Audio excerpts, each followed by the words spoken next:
Ça fait maintenant plusieurs semaines et même plusieurs mois que je vous parle de la protection des lanceurs d'alerte. Hier soir, enfin,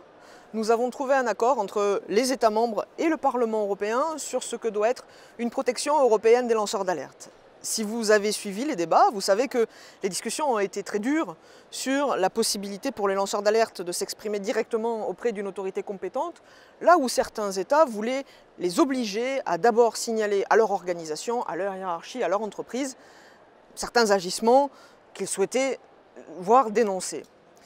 Et donc, si finalement, hier soir, nous avons trouvé un accord et nous avons convaincu les États membres de supprimer cette obligation et de laisser les lanceurs d'alerte directement s'adresser à une autorité externe, c'est aussi grâce à la mobilisation de vous tous, la mobilisation des citoyens, des ONG, de la société civile, des syndicats, et donc je voulais vous en remercier.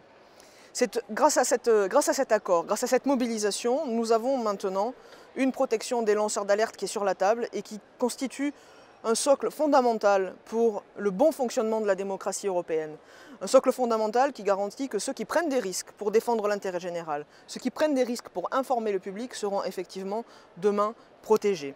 Le texte de cet accord doit maintenant passer dans chaque institution et il devrait être voté au Parlement mi-avril. Je reviendrai bien sûr vers vous à ce moment-là et j'espère que nous pourrons célébrer le point final de cette grande avancée pour l'Union européenne et pour la démocratie européenne.